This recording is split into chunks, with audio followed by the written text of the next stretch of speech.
New trending. Yay! Tire foam cleaner. Lagi bang madumi yung mga gulong nyo, mga idol? Yan, oh. Namumuti at sobrang dumi, mga idol.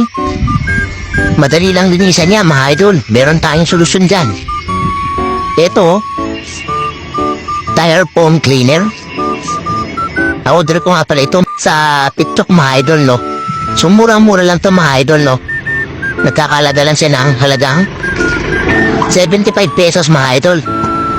So tara, kung nagmamadali ka, gusto mo linisan agad yung gulong mo, subukan na lang to. Try natin.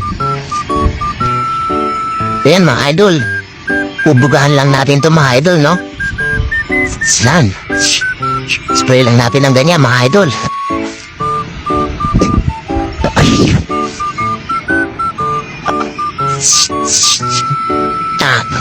Ganyan na paglinis yan, mga idol.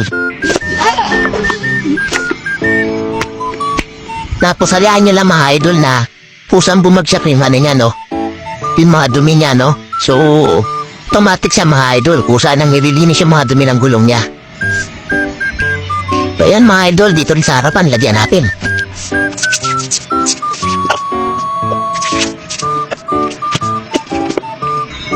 Ito na yung binugahan ko kanina, mga idol, oh. Ganito na yung resulta niya, oh.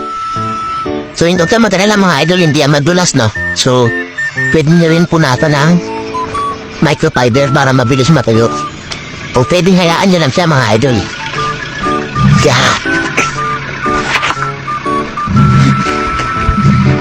ay, diba, napaka-effective, mga idol, parang bagong-bago. So, yan yung resulta, mga idol, oh, para kayong bumili ng bagong gulong. Diba, napakakinis, mga idol. Gusto nyo rin ito, mga idol, no? Click nyo lang yung yellow basket ko, mga idol, oh. Tire foam cleaner.